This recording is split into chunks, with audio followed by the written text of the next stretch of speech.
Good morning. আজকে 25 তারিখ, 25শে October, শনিবার সকালবেলা। এখানে বেসিক্যালি একটা যাকে বলে ক্লাসিক্যাল, যেটা জাপানিজ রুম, তাতামি রুম, আমরা সেরকম একটা রুমে রয়েছি। কালকে রাত্রেবেলা এখানে ভিডিও করেছিলাম, আজকেও একটা করে রাখছি, একটা অন্য জিনিস দেখানোর জন্য। সেটা হচ্ছে তাতামি ম্যাট্রেস। এই তাতামি ম্যাটের অ্যাকচুয়ালি যেটা থাকে সেটা হচ্ছে একেবারে তলায় যে লেয়ারটা থাকে, এটা বেসিক্যালি এটা কাপড়ের বা কিছু লেয়ার হয়, তার উপরে যেটা থাকে সেটা হচ্ছে খড়ের লেয়ার। তো তাই দিয়ে তাপটা ওঠে না। আর একদম উপরে যে জিনিসটা হয় সেটা হচ্ছে এইটা, সেটা হচ্ছে বেসিক্যালি ঘাসের। কিন্তু ইদানিংকালে এখন আধুনিক যুগে এসে এই ধরনের জিনিস আর ব্যবহার করা হয় না। এখন খড়ের বদলে মাঝখানে কাঠ বা ওই জাতীয় জিনিস দেওয়া হয়, কাঠের গুঁড়োর লেয়ার থাকে। আর ওপরেরটা তো এখন সিনথেটিক হয়ে গেছে। আর অরিজিনালি এই যে এই জিনিসগুলো, এই প্রান্তগুলো আগে কাপড়ের হতো, এখন সেগুলো সিনথেটিক জিনিসের হয়। তো এটা তাতামি রুম, যেটা তার বিশেষত্ব হচ্ছে এগুলো, যে এখানে এরকম তাতামি ম্যাট রাখা থাকে, যাই দিয়ে এই মেঝেগুলো তৈরি করা হয়।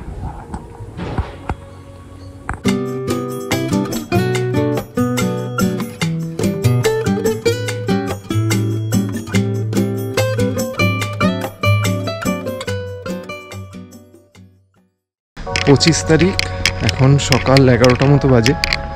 আমরা বেরিয়ে পড়েছি। আমরা এখন যাচ্ছি হচ্ছে আইজু ওয়াকামাৎসুর সুরুগাজো ক্যাসেল দেখতে।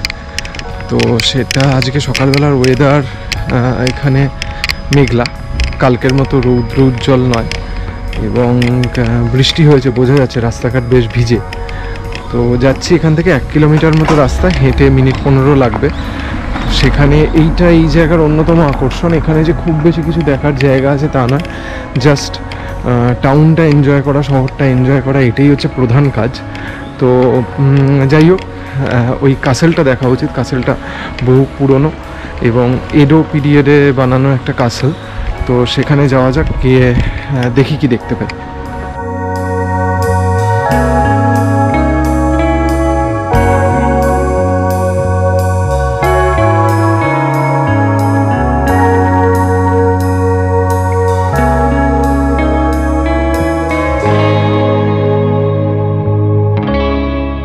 আজ আইজু ওয়াকামাৎসু ঘুরে দেখার দিন। রাস্তায় বেরিয়ে সেই চেনা দৃশ্য, পথঘাট একেবারে ঝকঝকে তকতকে এবং জনমানব প্রায় শূন্য, আর তার সঙ্গে কনকনে ঠান্ডা বাতাস।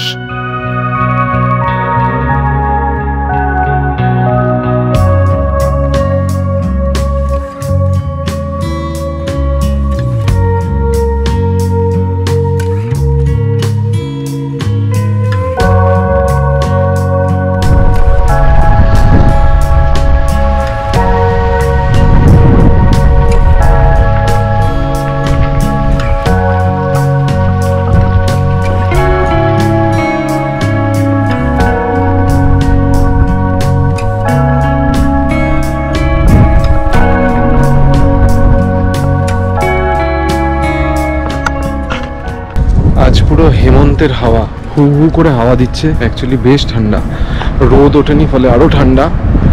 আর হাওয়ায় রীতিমতো মানে দাঁত কপাটি লেগে যাচ্ছে। কে বলবে দেখে এটা যে অক্টোবর মাস এখনো শেষ হয়নি। আমরা এসে গেছি সুরুগা ক্যাসেলের কাছে। তো একবার দেখাই জায়গাটা। এটাই যে কি অসাধারণ একটা নিসর্গ এখানকার, সেটা না দেখলে বোঝা যাবে না।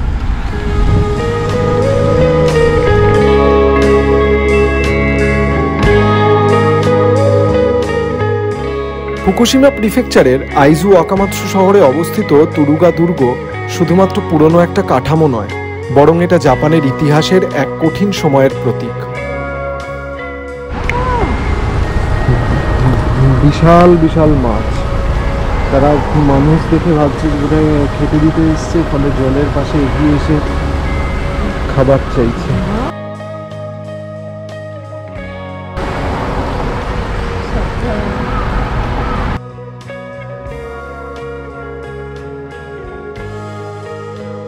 কোথাও দেখছি কাসেলের নাম লেখা সুরুগা, মানে অ্যাকচুয়ালি গুগলে লেখা আছে সুরুগা, কিন্তু এখানে সব জায়গায় লেখা আছে তুরুগা, TURUGA।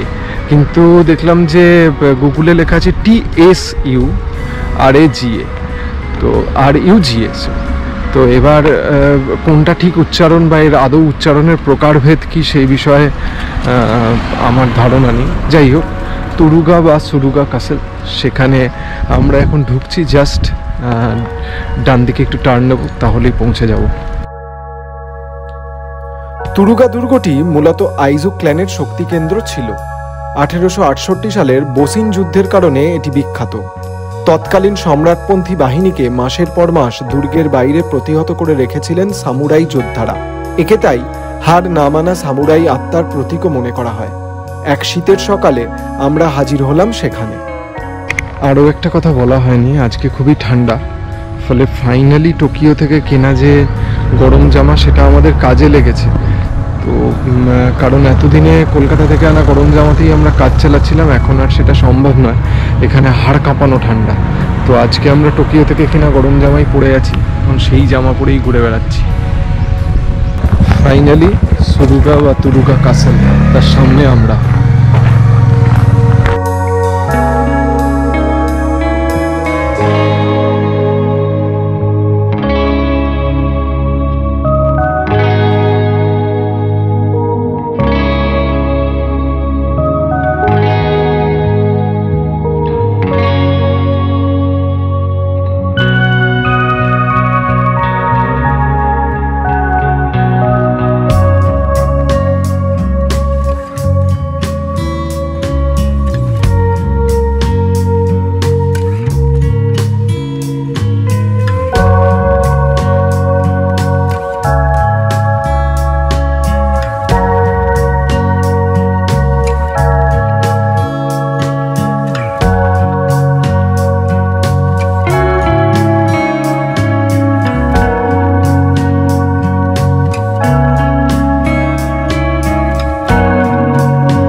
যুদ্ধে ধ্বংস হয়ে যাওয়ার পরে নতুন করে বানানো হয় এই দুর্গ।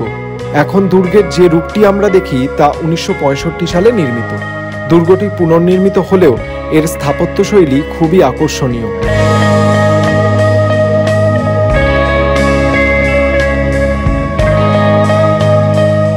এখানে এসে টিকিট কাটতে হতো, সেই টিকিট আপাতত কাটা হয়ে গেছে। এবার আমরা যাব হচ্ছে কাসেলের দিকে। এখন আমরা কাসেলে ঢুকছি, তবে ফার্স্ট ফ্লোরেতে বলে দিয়েছে যে ছবি তোলা যাবে না, ফোনও অফ করে রাখতে বলেছে। তো যাই হোক, আপাতত ঢুকি, তারপর দেখা যাক যেখানে তুলতে পারি।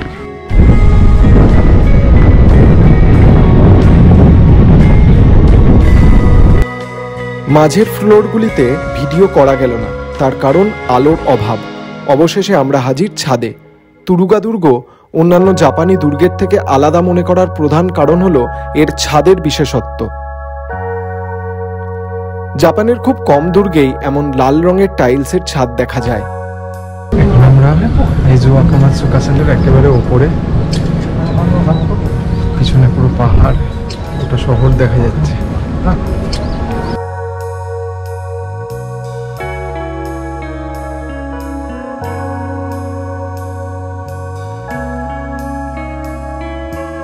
বর্তমানে এই দুর্গটি একটি জাদুঘর। এর ভিতরে রয়েছে আইজু ক্ল্যান এবং বসিন যুদ্ধ সম্পর্কিত নানা ঐতিহাসিক নিদর্শন, অস্ত্রশস্ত্র এবং ঐতিহ্যবাহী জিনিসপত্র। পর্যটক এবং ইতিহাসপ্রেমীরা দুর্গের মাথায় উঠে আইজু ওয়াকামাৎসু শহরের প্যানোরামিক দৃশ্য উপভোগ করতে পারেন, যেমনটা দেখলাম আমরা। এবার যাওয়া যাক দুর্গ সংলগ্ন টি সেরিমনি হাউস দেখতে। চা জাপানি সংস্কৃতির অভিন্ন অংশ, সেটা টের পাওয়া যায় এমন একটি টি সেরিমনি হাউসে গেলেই। এটা হচ্ছে আইজু ওয়াকামাৎসুর যে ক্যাসেলে আমরা গেছিলাম তার পাশে টি সেরিমনি। তো অনেকগুলো আলাদা আলাদা চেম্বার কম্পার্টমেন্ট আছে, সেগুলোর আলাদা আলাদা বৈশিষ্ট্য আছে, আলাদা আলাদা কাজ আছে। যেমন এইটা হচ্ছে কোর্ট রুম, ঢুকেই একদম ডান দিকে রয়েছে কোর্ট রুম।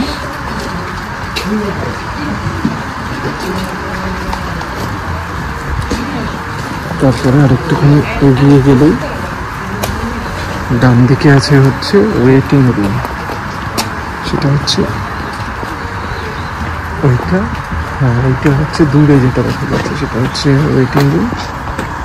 এখানে চা আসলে জাপানিদের সংস্কৃতির একটা বড় অঙ্গ। তো চায়ের আড্ডা এবং ক্যাফে চা এই জায়গাগুলোতে মানুষজন সাংস্কৃতিক বিষয় নিয়ে আলাপ আলোচনা, রাজনীতি সব কিছু নিয়ে তারা আলোচনা করতেন। তো সেরকমই একটা কাসাল সংলগ্ন এলাকায় এরকম একটা টি সেরিমনি রুম থাকাটা বাধ্যতামূলক। এটা হচ্ছে প্রধান টি সেরিমনি রুম, যেখানে লোকে চা খেতে খেতে বিভিন্ন বিষয় নিয়ে কথা বলতেন। দেখা যাচ্ছে যে মেঝেতে সেই টাকানি ম্যাট্রেস রাখা, যেটা আগে একটা ভিডিওতে আমি দেখিয়েছিলাম।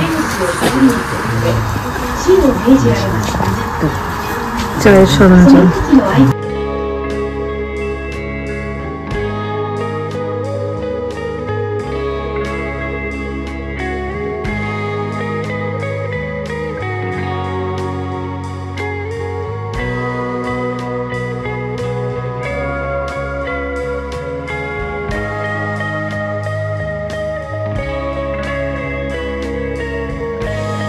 সকাল থেকে দুর্গ দেখতে দেখতে এবার বেশ খিদে পেয়ে গেল। অতএব পরের লক্ষ্য রেস্তোরাঁ। এখন আমরা আইজু ওয়াকামাৎসুতে একটা জায়গায় লাঞ্চ করতে এসেছি। খুব একটা বড় রেস্টুরেন্ট কিছু নয়, ছোট রেস্টুরেন্ট। তো মাংস এবং তার সঙ্গে হচ্ছে রাইস, তার সঙ্গে ভেজিটেবলস, ডিম এসব দিয়ে দুটো বোল, মিডিয়াম সাইজের বোল, পরে পোর্শনটা পারলে দেখাচ্ছি। কিন্তু যেটার জন্য এই ভিডিওটা করা সেটা হচ্ছে দাম কিন্তু এমন কিচ্ছু বেশি না। মানে আমাদের দুজনের আমরা খাচ্ছি ভারতীয় টাকায়, আমাদের টোটাল খরচ হয়েছে 743 টাকা। এবার হয়তো এটা কার্ডে দিয়েছি বলে এর হয়তো করে কিছুটা মার্কআপ যাবে 3-4%। তো যাই হোক, সেই হিসেবে ধরা যাক 750 টাকা। 750 টাকাতে আমাদের কলকাতা শহরেও এখন কিন্তু লাঞ্চ করাটা দুজনের জন্য, সেটা মানে ভালো জায়গায়, মোটামুটি একটা স্ট্যান্ডার্ড রেস্টুরেন্টে বসে সেখানে খাওয়া দাওয়া করাটা খুব একটা সহজ নয়।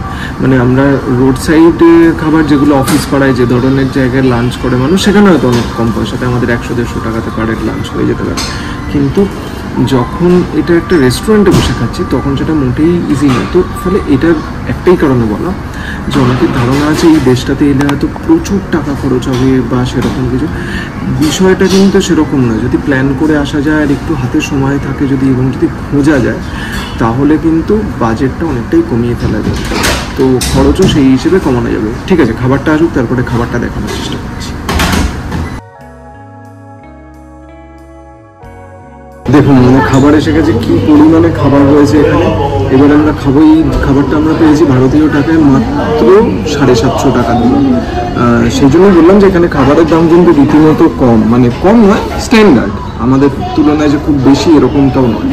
তো যাই হোক, খাবার উপভোগ করা যাক।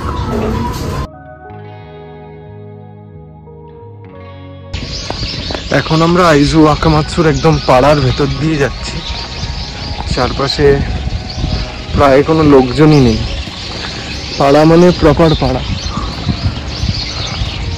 বাড়ি ঘর। একটা পার্ক রয়েছে বাঁদিকে, সেখানে একটাই বাচ্চা, সে দোলনায় দুলছে। আর কোথাও চারপাশে কাউকে দেখতে পাচ্ছি না। দূরে দূরে গাড়ি যাচ্ছে, পাখির ডাক, মৃদুমন্দ বাতাস বইছে। এছাড়া আর কিছু নেই, কোনো হট্টগোল নেই। দেখুন, এটা সেই পাড়ার রাস্তা। আমরা আরো গলির গলি, তস্য গলিতে ঢুকবো, তাহলে খানিকটা আন্দাজ করতে পারবেন যে কতটা শান্ত এই এলাকাগুলো।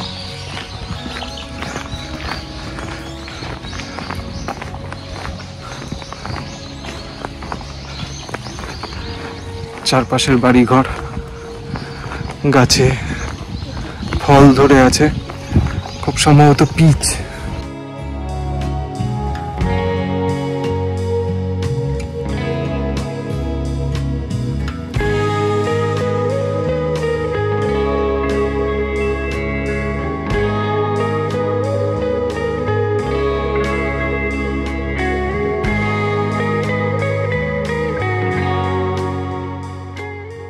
জনসংখ্যা নিয়ন্ত্রণের বিষয়টা কতটা ইম্পর্টেন্ট সেটা এসব জায়গায় এলে অনুভব করা যায়।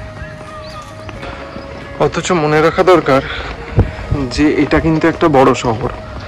মানে ধরুন আপনি যদি আমাদের দেশের নিরিখে ভাবেন যে মেট্রোপলিটন টাউন যদি সেই অর্থে দেখতে গেলে দিল্লি, মুম্বাই বা কলকাতার মতো যদি আপনি বলেন, তাহলে হয়তো ওসাকা, টোকিও, অবশ্যই কিয়োটো এগুলো হতে পারে। সেক্ষেত্রে এটা দ্বিতীয় শ্রেণীর যে জনসংখ্যা এবং ওই অর্থে দেখতে গেলে সেকেন্ড টিয়ারের যে শহরগুলো থাকবে জনসংখ্যা এবং কাজ কারবারের নিরিখে, তাহলে সেই হিসেবে সেকেন্ড টিয়ারের। তো ধরুন ওই দুর্গাপুর বা ওই জাতীয় যে শহর, সেরকম একটি শহর এটি, বা হয়তো তার থেকে একটু বড় সেই নিরিখে, তো হয়তো জামশেদপুর বা এরকম কিছু।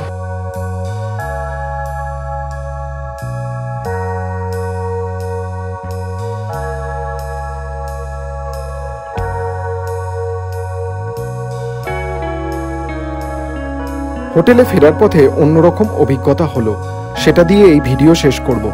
এই ভিডিওটা ভালো লাগলে অনুগ্রহ করে লাইক করবেন, আর জাপান যাত্রা সহ আরও অন্যান্য ট্রিপ সম্পর্কে জানতে হলে আমাদের channel on the road subscribe করতে ভুলবেন না। রইল দিনের শেষ অভিজ্ঞতার কথা।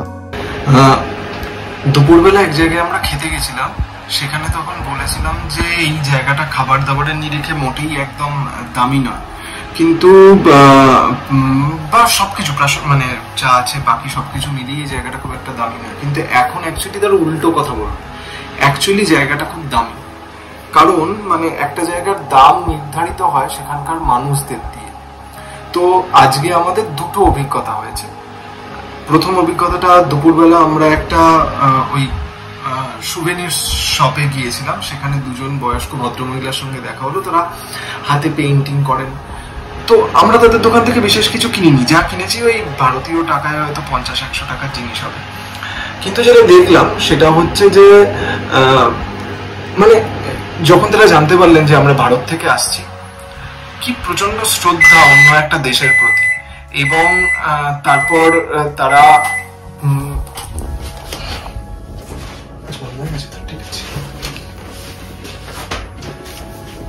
তারা অত্যন্ত যত্ন নিয়ে আমাদের যেটা বোঝানোর চেষ্টা করলেন সেটা হচ্ছে যে তাতামি ম্যাট্রেস কি করে বানানো হয়, এবং তারা কত সূক্ষ্মভাবে সেই তাতামি ম্যাট্রেসের একটা করে ওরকম খড়ের ফাইবার নেন এবং সেটাকে বুনে বুনে বানান সেটা। এবং সেইটার পিছনে তাদের কোনো, আমরা তো আর তাতামি ম্যাট্রেস এখান থেকে কিনে নিয়ে ফিরবো না, যেটা অসম্ভব। তো ফলে ওটা বিক্রি করার কোনো উদ্দেশ্য ছিল না। উদ্দেশ্যটা ছিল হচ্ছে তাদের নিজেদের সম্পর্কে 2-4টে মনের কথা বিদেশ বিভূতি থেকে দুজন এসছে তাদেরকে খুলে বলা, এইটুকুই উদ্দেশ্য। এবং বিশেষ করে যখন তারা জানতে পারলেন যে আমরা ভারত থেকে এসেছি, দেখলাম তারা ভারতের ওপরে যথেষ্ট পরিমাণে শ্রদ্ধাশীল। তো তখন তারা আরো আপ্লুত হয়ে গেলেন, মানে বেশ তোমরাও একটা খেটে খাওয়া দেশ থেকে এসছো, এখানে এসে এগুলো দেখছো, আমাদেরও খুব ভালো লাগছে, এরকম একটা মানসিকতা। তো এইটা আমার মনে হয় যে আমাদের প্রথমত সকলের থেকে শেখার আছে। দ্বিতীয় যে আরেকটা জিনিস হলো, সেটা আরো অভিনব, এরকম আমরা এখানে ভাবিনি যে হতে পারে বলে। আমরা একটা দোকানে গেছিলাম ফল কিনতে, তো সেখানে না কিছু খাবার রাখা ছিল, যে মানে যেগুলো ভাজা কিছু খাবার দাবার। তো যিনি ফল বিক্রেতা তার কাছ থেকে আমরা কলা, আপেল ইত্যাদি প্রভৃতি কিছু কিনলাম। এবং তখন আমরা বলাবলি করছিলাম যে এই যে এখানে এই যে রেডি খাবারগুলো রয়েছে, অন্যান্য দোকান বন্ধ হয়ে গেলে হয়তো এখান থেকেও কিছু কিনে খাওয়া যেতে পারে। তিনি বুঝলেন যে আমরা এই ব্যাপারটা আগ্রহী। তো তখন তিনি এক প্রকার জবরদস্তি আমাদের হাতে ওই খাবারের বাক্স তুলে দিলেন। মানে সেটার ভিডিও আমরা করতে পারিনি, কারণ আমরা প্রফেশনাল ওরকম ব্লগার নই, ফলে ওটা আমাদের দ্বারা হয়ে ওঠে না, অত আমরা রেডি থাকি না সত্যি কথা বলতে সমস্ত মুহূর্তের জন্য। কিন্তু তিনি জবরদস্তি, মানে সেটা যদি দেখাতে পারতাম তাহলে খুব ভালো হতো, যে ওটা নিতেই হবে। আমরা বললাম যে দাম, বললেন না, দাম দেওয়ার কোনো দরকার নেই। আমরা শুধু কি খাবার সেটাও জানি না, শুধু বুঝলাম উপরে একটা গ্রিন মার্ক দেখে তো তাতে নিরামিষ কোনো খাবার। তো যাই হোক, আমরা সেটা নিয়ে চলে এসেছি। আপাতত সেটাই পিছনে মাইক্রোওয়েভে গরম হয়েছে এবং অনেকক্ষণ ধরে প্যাক প্যাক করছে। তো এবার আমরা সেটা বার করবো এবং খাবো, খেয়ে দেখবো যে সেটাতে মানে কি আছে।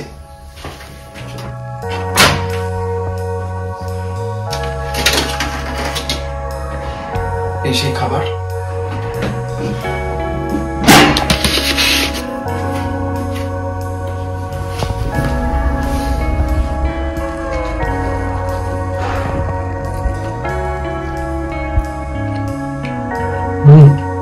আলুর চপ দুর্দান্ত।